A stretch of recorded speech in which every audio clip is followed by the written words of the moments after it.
आज हम लोग जीन पियाजे ने जो महत्वपूर्ण कॉन्सेप्ट बताए थे उसमें से 5वां नंबर चलना है हम लोगों को, अनुकूलन। इससे पहले हम लोग पढ़ चुके हैं स्कीम, स्कीमा, संरक्षण और जीवाश्म। आज हम लोग अनुकूलन पढ़ेंगे कि अनुकूलन, एडॉप्टेशन। जीन पियाजे के अनुसार बालकों में वातावरण के साथ एडजस्टमेंट करने की एक जन्मजात प्रवृत्ति, इनर टेंडेंसी होती है, जिसे अनुकूलन कहा जाता है।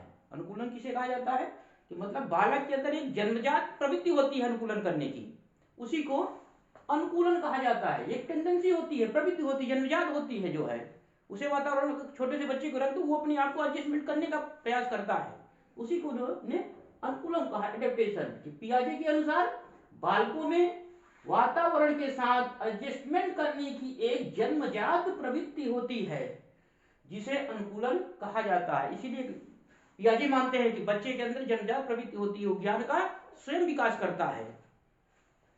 अनुकूलन वातावरण में अनुकूलन कैसे करता है, पियाजे ने 3 फैक्टर बताए हैं, 3 तथ्य बताए हैं। आत्मसात, एसिमिलेशन, समायोजन, एकोमोडेशन, साम्य धारण, इक्विलिब्रेशन। ये 3 कॉन्सेप्ट उन्होंने दिया कि जिससे व्यक्ति या शिशुअवस्था के बालक या छोटे बच्चे जो है अपने संज्ञानात्मक विकास कैसे करते हैं, ज्ञान का विकास कैसे करते हैं। ये 3 माध्यम है, इन्हीं से ज्ञान का विकास करते हैं। हम लोग आगे एक एक करके भी पढ़ेंगे, पहले समझ लेते हैं कि 3 कैसे काम करते हैं। नंबर 1 देखिए इसमें पॉइंट कि ये वातावरण के साथ, मतलब ये तीनों, ये वातावरण के बारे में सूचना प्राप्त करने की मूल योजना है। मतलब इन्हीं के माध्यम से बालक को या व्यक्ति को वातावरण के बारे में जानकारी मिलती है, या अपने ज्ञान का विकास करता है, या बुद्धि का विकास करता है, या मानसिक विकास करता है, इन्हीं के माध्यम से। अगला पॉइंट है, बालक को नई चुनौतियां तथा समस्याएं उसके परिवेश में मिलती रहती हैं। देखिए फिर से कि बालक को नई चुनौतियां तथा समस्याएं उसके परिवेश में मिलती रहती हैं, इससे उसका संतुलन डगमगा जाता है। मतलब जैसे जैसे बच्चा बड़ा होता जाता है, उसके सामने नई नई समस्याएं तो आती ही रहती हैं। इससे उसका संतुलन डगमगा जाता है। उसी को ठीक बनाए रखने के लिए, मतलब उसी को सही से एडजस्ट करने के लिए अपने आप को के लिए संज्ञानात्मक संरचना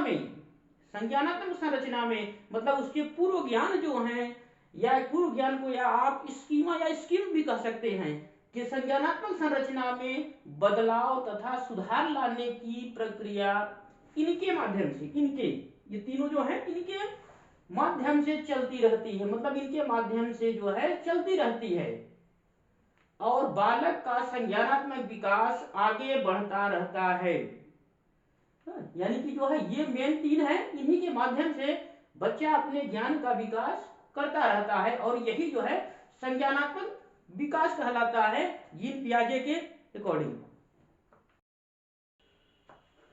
आत्मसातकरण, एसिमिलेशन, ये एग्जाम में खूब पूछा जाता है, इसे ध्यान से देखिएगा कि यह आत्मसातकरण क्या है, एसिमिलेशन क्या है। पॉइंट देखिए कि पूर्व में सीखी गई योजना का सहारा लेना, यानी कि जो चीजें आपने पूर्व में सीखा है, यदि आप उस कॉन्सेप्ट का प्रयोग कर रहे हैं नई चीज के सीखने में या जानने में, ये आत्मसातकरण है, एसिमिलेशन है। पूर्व में सीखी गई योजना का सहारा लेना एसिमिलेशन है, एसिमिलेशन है, आत्मसातकरण है। आगे देखिए, पियाजे की यह धारणा तब काम करती है जब बालक एक नई समस्या, प्रॉब्लम, विषय या स्थिति पर अपने मन से ही विद्यमान स्कीमा का उपयोग करता है। ध्यान रखिएगा, स्कीमा का मतलब होता है पूर्व कॉन्सेप्ट या धारणाएं या योजनाएं, पूर्व प्लानिंग, स्कीमा का उपयोग करता है। पियाजे की यह धारणा तब काम करती है, यानी कि ये आत्मसातकरण, एसिमिलेशन तब काम करता है। पियाजे कह रहे हैं कि पियाजे की यह धारणा तब काम करती है जब बालक एक नई समस्या, विषय या स्थिति पर अपने मन से ही विद्यमान स्कीमा का उपयोग करता है। आगे देखिए, बालक अपनी मानसिक संरचना में नई वस्तु या घटना को विद्यमान स्कीमा में समाविष्ट करने का प्रयास करता है।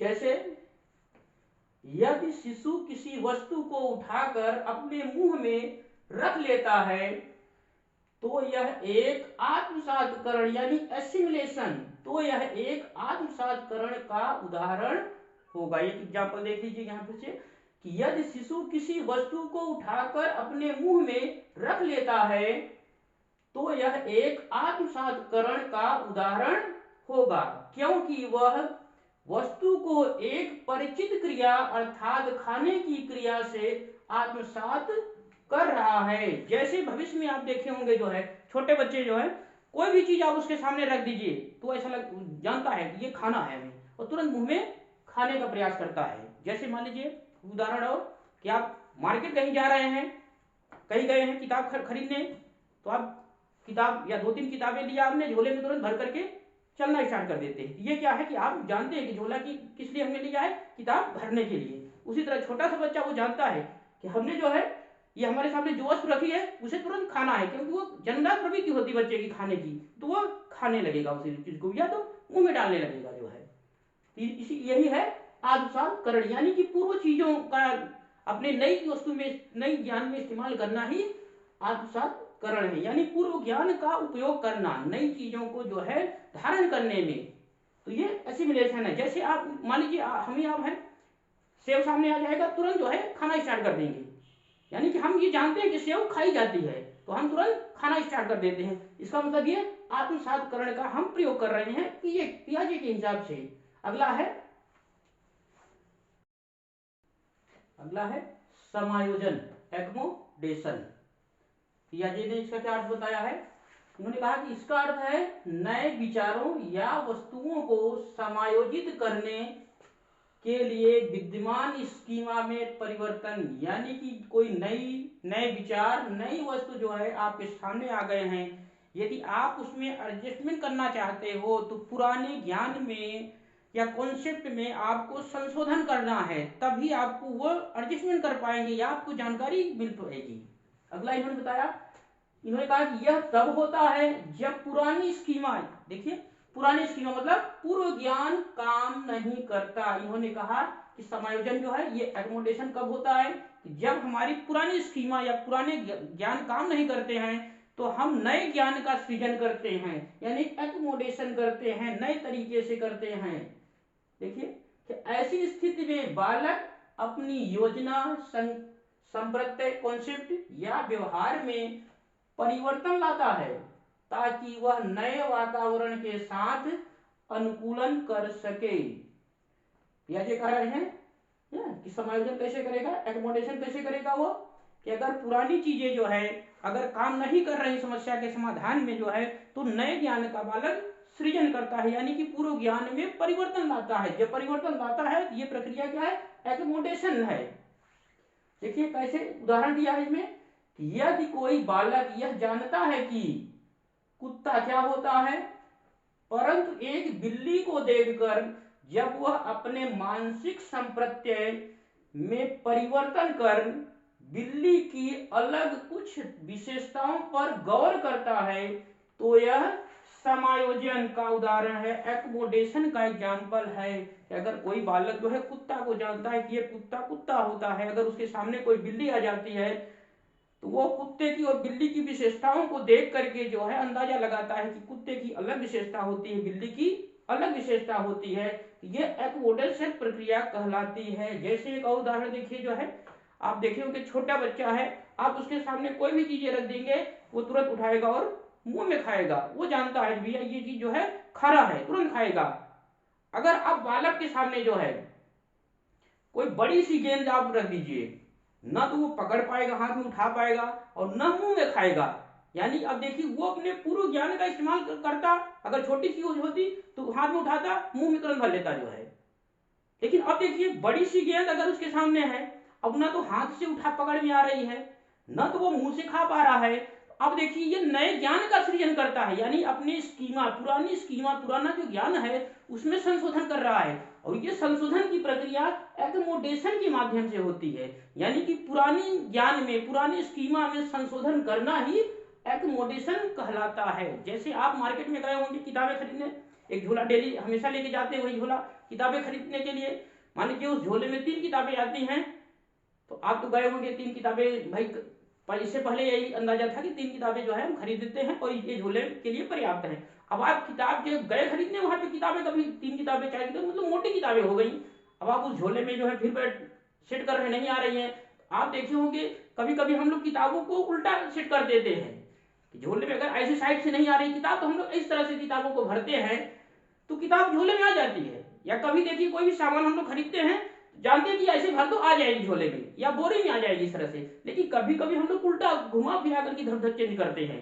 यानी कि अपने पुराने ज्ञान में जब हम परिवर्तन लाते हैं, पुराने स्कीमा में जब हम परिवर्तन लाते हैं, कॉन्सेप्ट में परिवर्तन लाते हैं, तो वही परिवर्तन जो है एकमोडेशन कहलाता है। यानी कि हम यहाँ पे इस प्रक्रिया में क्या, एकमोडेशन में क्या करते हैं, नए ज्ञान का सृजन करते हैं। आइए एक और अभी अध्ययन करते हैं। अगला है साम्य धारण, इक्विलिब्रेशन।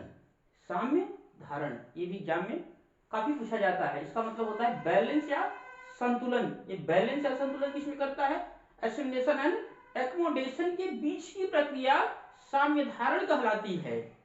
इसकी आगे देखिए कि साम्य धारण एक ऐसी प्रक्रिया है जिसके द्वारा बालक आत्मसातकरण तथा समायोजन की प्रक्रिया के बीच एक संतुलन का कायम करता है। मतलब एक बैलेंस बनाने का कायम करता है कौन, साम्य धारण।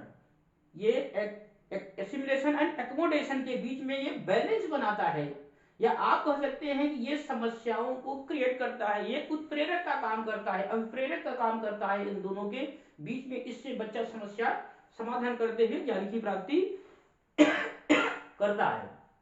आगे देखिए पियाजे करें कि पियाजे का कहना था कि जब बालक के सामने ऐसी परिस्थिति या समस्या आती है जिसका उसे कभी अनुभव नहीं हुआ था, तो इससे उसमें एक तरह का संज्ञानात्मक असंतुलन उत्पन्न होता है, जिसे दूर करने के लिए या संतुलन लाने के लिए बालक या वह आत्मसातकरण, एसिमिलेशन या एक्मोडेशन, समायोजन या दोनों, एसिमिलेशन एंड एक्मोडेशन दोनों ही प्रक्रियाएं करना प्रारंभ कर देता है। जैसे आप देखे होंगे कुछ समस्याएं ऐसी आ जाती हैं कि पूर्व ज्ञान भी काम नहीं कर रहा है, तो नए ज्ञान भी जो है हम सृजन कर रहे हैं फिर भी नहीं काम कर रहा है, यानी कि एसिमिलेशन भी काम नहीं कर रहा है, एक्मोडेशन भी काम नहीं कर रहा है, तो जो है कुछ न कुछ नया बैलेंस बना। अच्छा, व्यक्ति को बैलेंस तो बनाना ही है, तो वो थोड़ा एसिमिलेशन